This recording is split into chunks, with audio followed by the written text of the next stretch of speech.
Hey guys, STLYoungblood with you, and today I wanted to do something a little bit different, and I wanted to actually talk about the lore of Planetside 2. Now, I know as we come up on about 1 year from the release of beta, there's probably a good portion of you that already actually know this stuff, but for those of you that maybe haven't spent the time to go look for it, or if you saw the lore that was out there and were like, good God, I don't want to read this, I'm going to give you the option to just listen to this one, and I'm going to try and give you the quick and dirty version. So this is kind of the background that all leads up to where we're at today on Araxis. And it all starts back in November 2345. And at that point, a space anomaly called the Fracture in Space was discovered. It disappeared about 2 weeks later.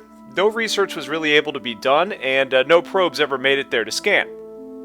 Now, in January of 2426, so about 80 years later, the 6 biggest countries on Earth get intelligence that they're all going to have simultaneous attacks against each other.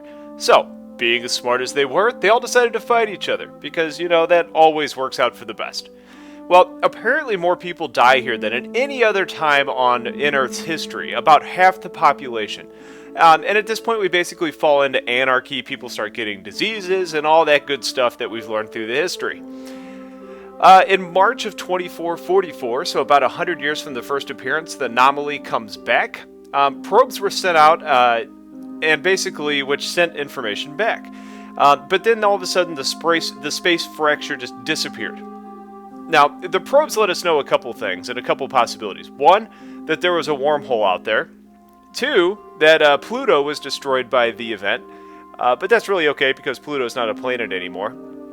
And 3, that something on the other side of the wormhole scanned Earth, which let us know that we're not all of a sudden we're not alone in the universe. So in December of 2444, the war ends because scientists said that since we weren't alone in the universe, fighting each other is basically stupid. So if we wanted to survive against whatever was out there, we all needed to be on the same team.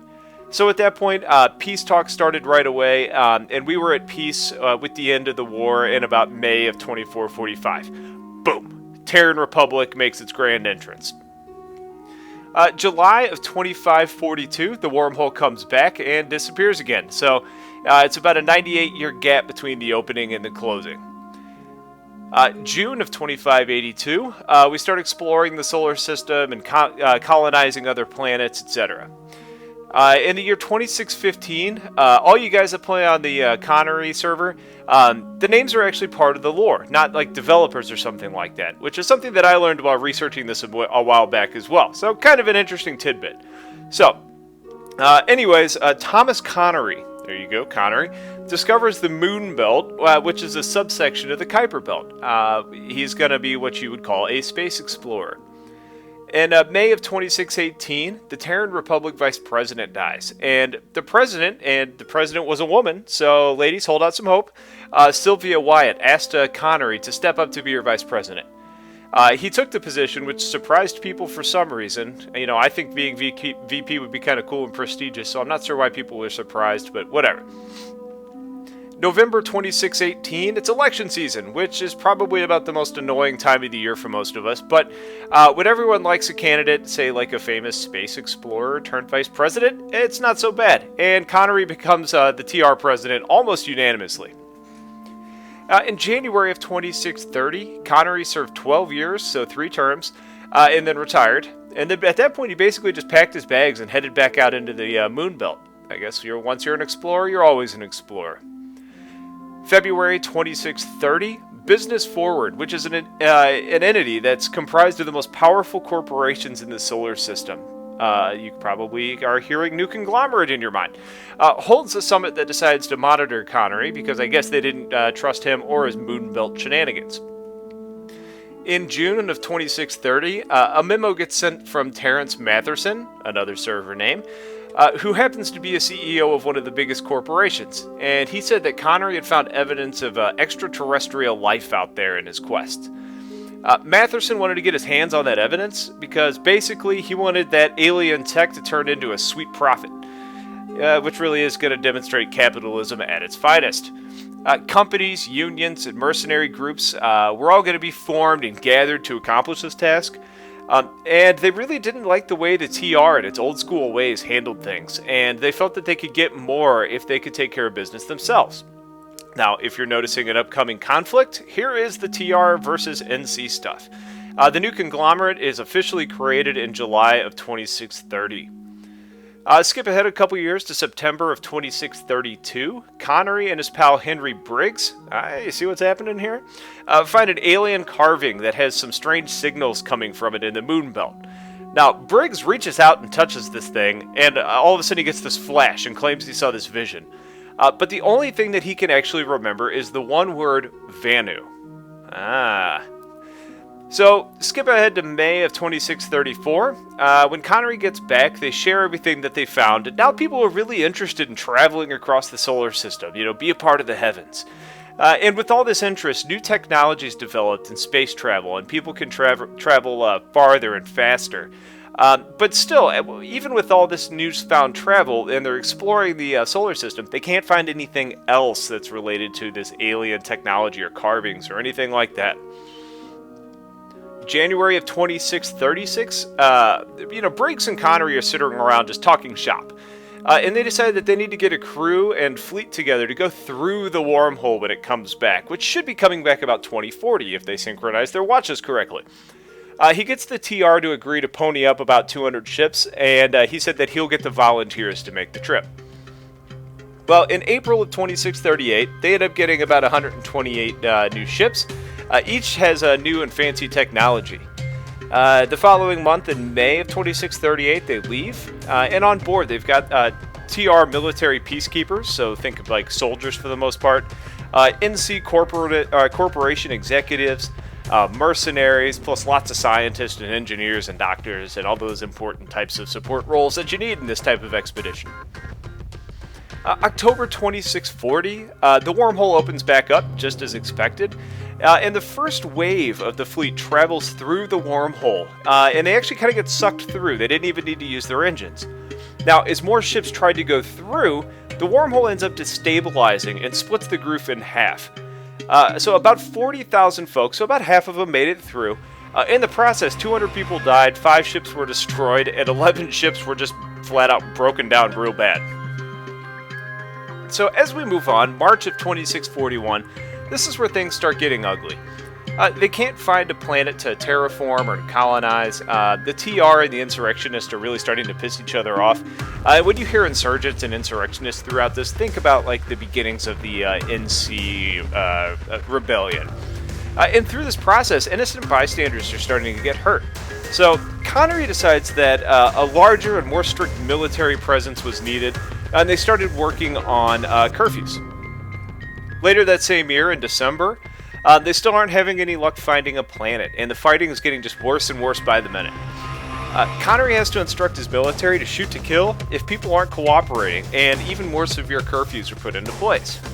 Now, the following month in January of 2642, this is where things start to get really kind of crazy. Councilman Miller, another one, and Commander Brent Watterson, yeah, you see what's going on.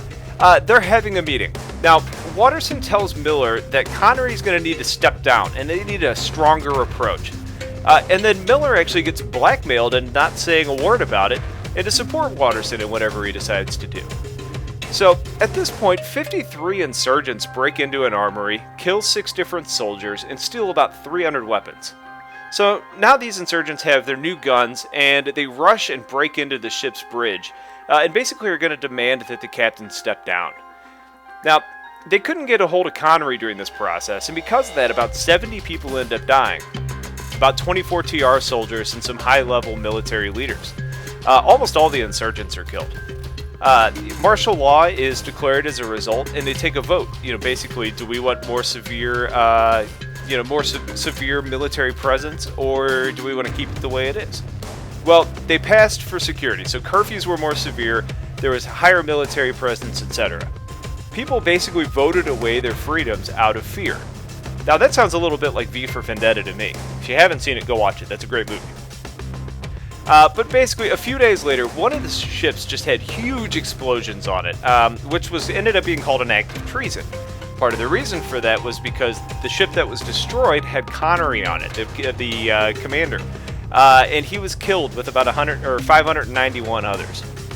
Now, Commander Watterson is actually named the new provisional commander, and at this point he quickly enforces a fleet-wide curfew while they try to come up with a new plan.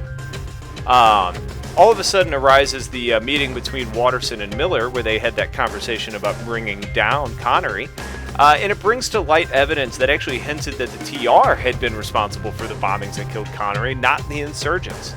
And the person that brought this forward gives it to the NC for protection. Now, in April of 2642, just near the point of the fleet's starvation, I mean, they're running out of food and everything, they find a new planet, which they named, I know, real original, New Earth. And they started heading towards it, expecting to get there in about January of the following year. Now, just before January, in December of 2642, groups of scientists and doctors who've been spending a lot of time together hanging out, through their discussions and conversations, they form some pretty tight bonds and alliances, and the foundation of the Vandu sovereignty is born.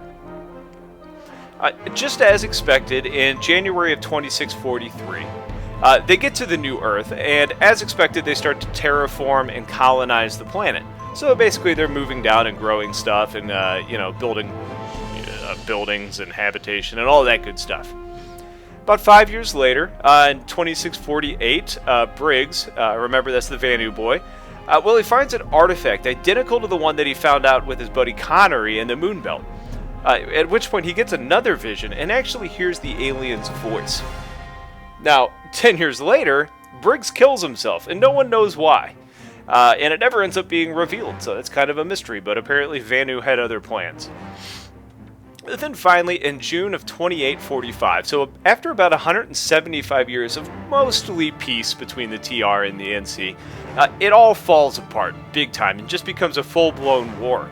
After there were some interesting and confusing reports that came out that the NC were taking control of a prison compound in the desert region of the planet. Now, they were supposedly trying to release their own captured forces, at which point the TR opened fire for no reason. So you can imagine the conflict that arose there. Now, they break into a huge and full-on war.